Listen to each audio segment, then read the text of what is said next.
Hello, nonprofit leaders. I'm Sarah Olivieri, your host, and this podcast is here to assist people like you, executive directors, board members, and other nonprofit leaders, make a bigger impact with insights, tips, and lessons learned from nonprofit leaders and experts.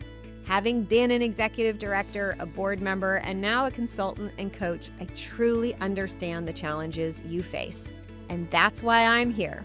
I'm all about working smarter, not harder, so you can make a bigger impact without the burnout. And so is our sponsor, DonorBox. DonorBox isn't just a suite of helpful fundraising tools, it's a partner that helps you raise more money and supports you in retaining your donors. I love their forward-thinking approach. Visit donorbox.org to learn more. And don't forget to sign up for the Inspired Nonprofit Leadership newsletter, where you'll get bite-sized, actionable tips just for nonprofit leaders like you, delivered weekly to your inbox. Sign up at inspirednonprofitleadership.com/sign up. Okay, let's dive into today's episode. Today, I want to talk about how scaling your impact doesn't mean working harder. It means working differently. So I want to show you how redesigning who owns what lets you grow without burning out, because you can't actually scale yourself. You can optimize things a bit, but you scale through others and systems and processes as well. And scaling is about getting more done per amount of effort that goes in. So in today, when we talk about scaling, we are talking about true scaling, but we are also talking about growth.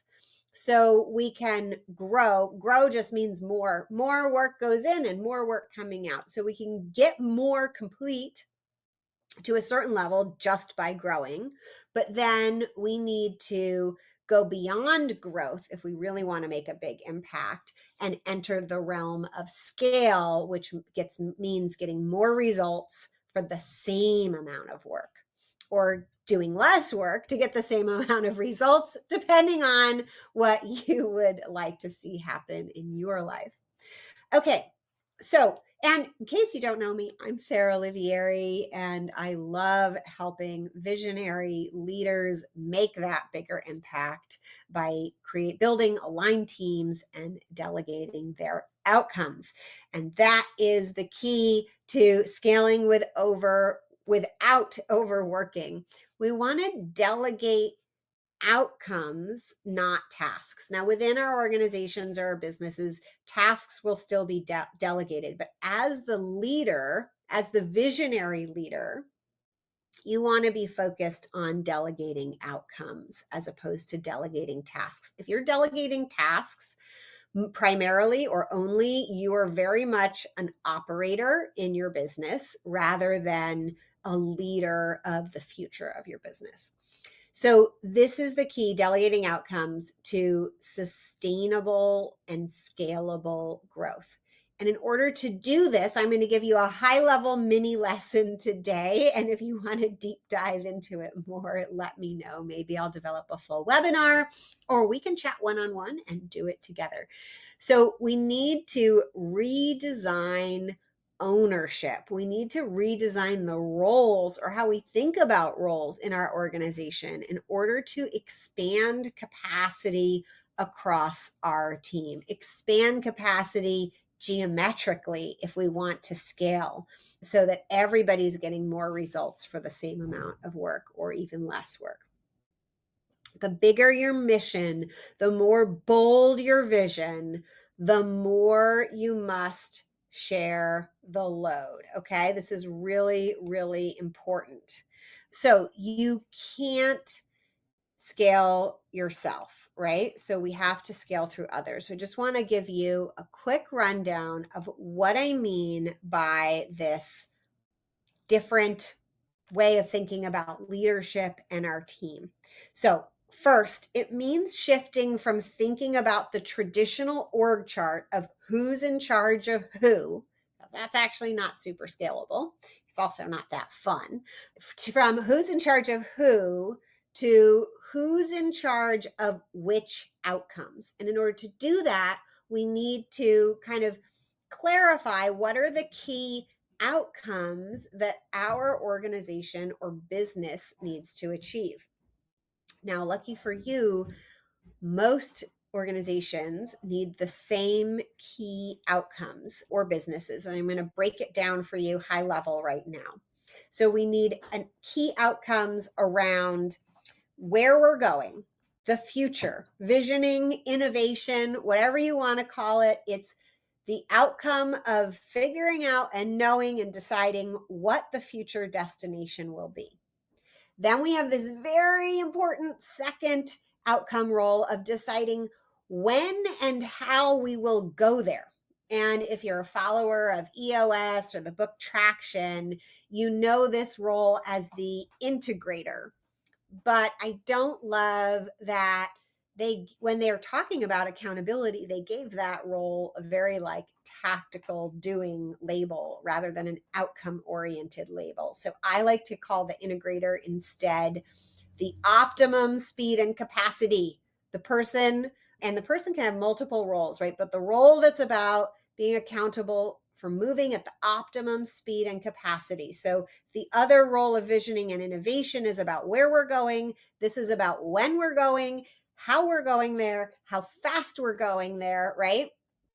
And when we're small organizations, the founder or the CEO is usually wearing both these hats, but it's really tricky to disagree with yourself, especially when you're a visionary, because you're like, I want to go there right now as fast as possible.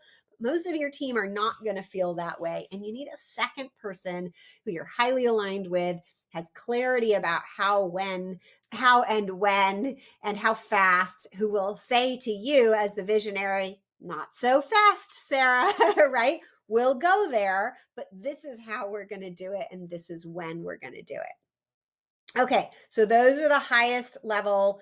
And the hierarchy here is which decisions impact all the other decisions below, or I like to think of it behind it, because I like to think of organizations or businesses as like chariots riding on a road, right? So where we're going overall obviously impacts all other decisions. How we're going, how quickly we're going, that also impacts all other decisions. Then we have outcomes around optimizing our resources. So within this category of optimizing our resources might be our team, right? How can we optimize having the right team? Who's on our team? I have a little bit to say about that in regards to this set of roles. We also might have optimizing our physical resources. If we own buildings, it might be our financial resources, how we use our money, how we track our money, how we plan to use money, what kind of ROIs are we getting, return on investments. And we have tons of digital resources, right? Our resources around software that we're using, or, online services, all that stuff. And then we have, if you're a for-profit, you have your offers, right? And your marketing. And so this is like who you're serving and how you're serving them. And you might have multiple ways that you serve them and the specific goals that you're trying to achieve for your clients. And if you're a nonprofit, you have an extra category here because you always have like a second type of service business, which is your donors or your funding sources, right? So that's like having the most scalable return on investment supporters out there. Topic for another day about how to do that well, but that's in your blueprint as well if you're a nonprofit here. Okay, so once we have this blueprint in place, and if you want a downloadable copy, maybe I'll give it to you. You're going to have to reach out to me one-on-one. I don't have an easy way to give it to you right now. Maybe I do, actually. If you go to pivotground.com, click on the resources tab, and go to the training Beyond Hiring, Effective Strategies for Expanding Your Team. It is available for the low price of $27. You can access that. The direct URL is pivotground.com/staff up. So that is probably the way you can get it most easily from me. Okay. So when we think about this new type of leadership, which is about accountability for outcomes instead of accountability for people, exactly, right? We're not going to try to control people. We're going to try to control outcomes. We end up with two types of roles. And I'm going to blank on her name. The woman who taught this to me, the heads roles and the hands roles. So our heads roles own the outcomes, and the hands roles help achieve the work, right? They're the ones doing the tasks. Now, as a person, let's call me, I'll be the person, Sarah Olivieri.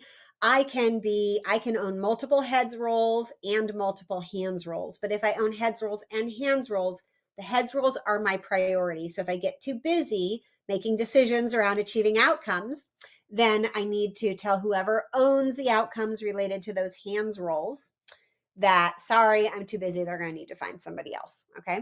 So that is the framework we need to adopt.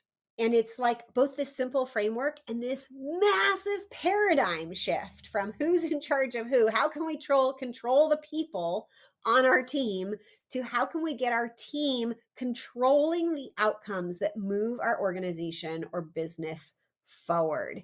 And when we shift to that, then we start getting the ability to massively grow and massively scale our vision. All that in just 11 minutes. It's such a pleasure to be here with you every week. I love supporting you in your work, and I'm so grateful for the time that you spend with me.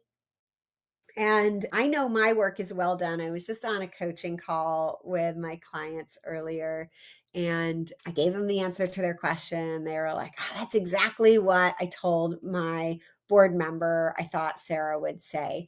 And I was just reflecting on how I so feel like my work is well done when my clients start giving themselves my coaching without me there. I feel such a sense of accomplishment and to be honored to be in all of your heads, like I know for some of you I am, and to hold that very special place in your brain. So thank you for sharing your brains with me, and I will see you next time. You've been listening to Inspired Nonprofit Leadership. Thanks so much for tuning in. Be sure to subscribe so you don't miss a single episode or the bonus episodes. And while you're at it, please leave a rating and review, and be sure to share with your friends and colleagues. Tune in every week for more useful insights and wisdom on nonprofit leadership. Thanks so much for all you do for the communities you serve. Until next time, all the best.